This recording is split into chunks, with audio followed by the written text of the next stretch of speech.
prendre la direction de la France avec vous, Virginie Belaïch. Bonjour. Merci de nous avoir rejoints sur ce plateau. Alors, un collectif de professeurs d'histoire-géographie de la ville de Béziers répond au maire de leur ville. Ils accusent Robert Ménard d'instrumentaliser la mémoire de Jean Moulin. Jean Moulin, c'est l'enfant du pays. Exactement. Alors, ils écrivent notamment, vous allez le découvrir, Monsieur le maire, les citoyens que nous sommes, professeurs d'histoire-géographie, font le vœu à l'orée de cette année 2016 que vous cessiez de torturer la mémoire de Jean Moulin et que vous laissiez ces mânes reposer définitivement en paix. Voilà, ça c'est ce qu'on pouvait lire dans la missive envoyée par les professeurs à la presse ce week-end. Et parmi les professeurs signataires, une quinzaine qui enseignent au lycée Jean Moulin, vous le disiez, l'enfant du pays.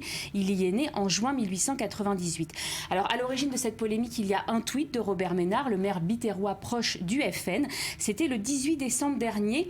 À Béziers, nous allons restaurer l'appartement de Jean Moulin, laissé en ruine par les précédentes municipalités de droite et de gauche. Les professeurs lui reprochent d'instrumentaliser également à des fins politiques, puisqu'entre les deux tours des élections régionales, le maire a tweeté dimanche au nom de Jean Moulin, au nom de la République, nous ferons barrage à gauche. Et pour finir, la une du journal municipal de janvier 2015, vous allez la voir à l'instant, elle enfonce le clou pour les professeurs, c'en est trop. Alors, depuis la publication de la lettre de ces enseignants, la polémique, elle s'est poursuivie, elle a enflé sur les réseaux sociaux. Oui, ça ne va pas se calmer puisque Robert Ménard a publié en 2 jours 2 messages à l'attention des professeurs. Les professeurs d'histoire de gauche ont dégoûté des générations d'élèves. Ils voudraient maintenant me faire des leçons sur Jean Moulin.